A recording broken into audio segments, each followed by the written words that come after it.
85 வயசு, 60 years of waiting. ஃபைனலாக 3 hours மட்டும்தான் சந்திக்கிறாங்க. அண்ட் அதுதான் அவங்களோட லாஸ்ட் குட் பை.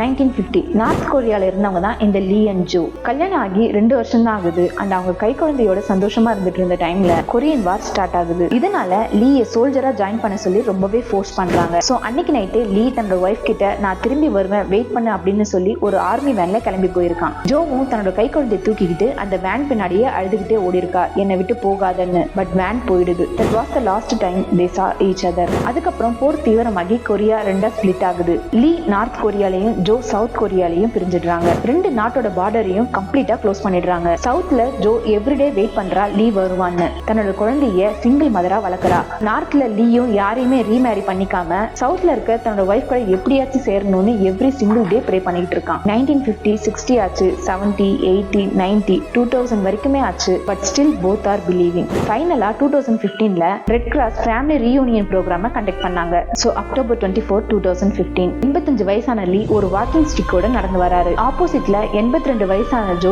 ஒரு வீல் சேர்ல உட்காந்துக்கிட்டு வராங்க. ஃபைனலா டோர் ஓபன் ஆகுது. ரெண்டு பேருமே freeze. 65 years of waiting, old face, நரைச்ச முடி, சுருக்க விழுந்த கண்ணும். ஆனா அவங்க கண்ணுல காதல் மட்டும் மாறல.